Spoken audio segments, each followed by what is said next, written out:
Then another point to be mentioned here.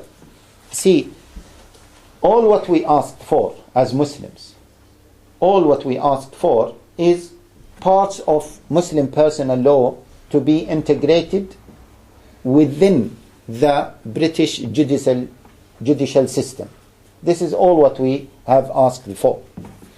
Now, they did not tolerate this, they did not accept that, and they even said that Muslims are asking for double standards, they are asking for special treatment, and why don't they go and implement Sharia in their own lands? This is what many of them have said. Is that true or not?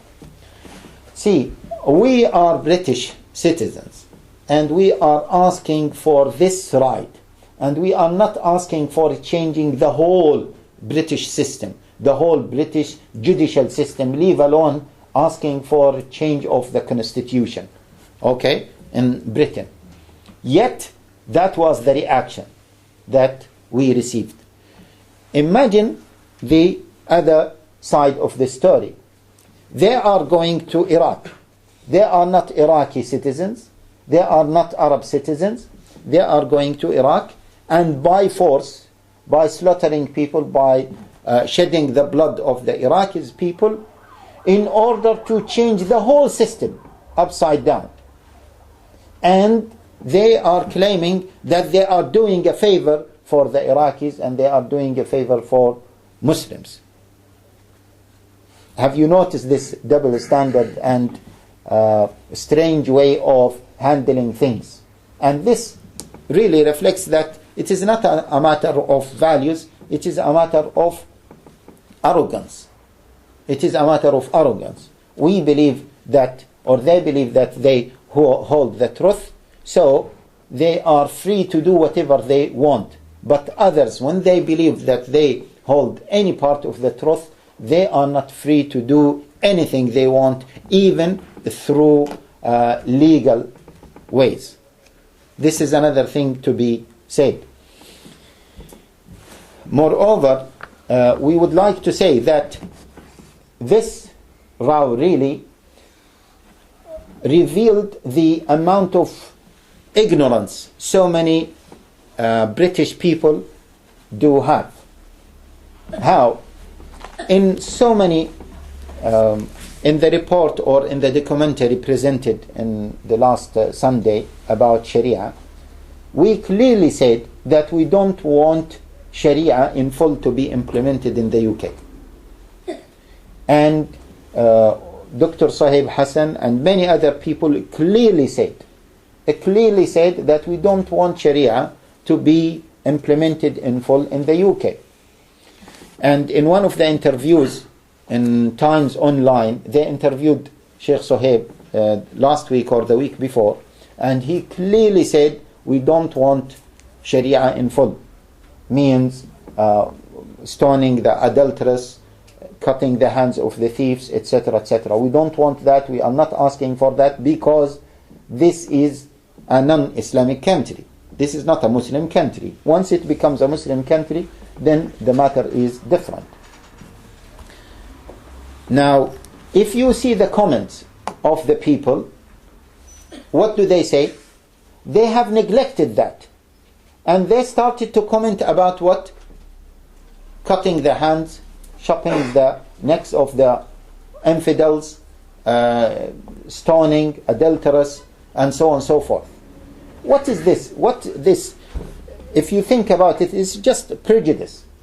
And sometimes I do wonder whether they really read, whether they understand what they read, or they just judge things based on what they see in media, based on a prejudice that they have.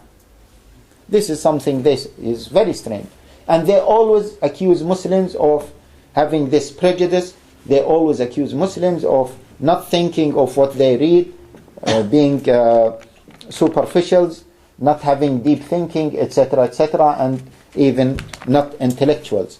And unfortunately, you see that some non-Muslims, some Muslims, some of our du'at, they accuse Muslims of this as well. And just, I want to ask people, Just read the reaction of people on this Sharia issue, and you can see who really thinks, who understands what he reads, who has this prejudice. Another point also to be mentioned is that they always accuse Muslims or Muslim countries of dictatorship. Why? Because there is only one opinion to be heard, one opinion to be implemented, etc., etc. Now, with this row and these comments, negative comments about the Archbishop, what is this? This is just maybe a polite way of dictatorship, or a covered way of dictatorship, because at the end of the day, full stop, we don't want to hear Sharia. They don't want to hear another opinion. What does dictatorship mean? What is dictatorship? Dictatorship means one opinion and one opinion only. And this is exactly what is happening. They don't want another opinion. Yes, they might hear some other opinions that they would like to hear from the beginning, but opinions that they don't like, they won't tolerate it and they don't like to hear it. And they act in a very aggressive and maybe violent way towards those opinions. And you have seen that they have asked the Archbishop to resign.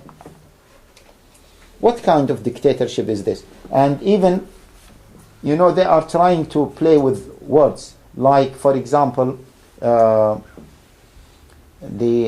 Gordon Brown, he said that he does respect the Archbishop, and he holds a lot of respects. And yes, Gordon Brown holds Archbishop's great integrity.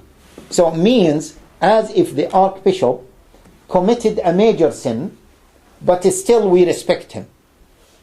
This is an indirect brainwashing. When you read this, and when the mass read this, they will see, oh yes, he committed a crime, but because of his history and his background, we do respect him and his integrity, etc., etc., etc. Okay? So what is this? Don't you think that this is another form of dictatorship that we are suffering here in the West, especially in Britain?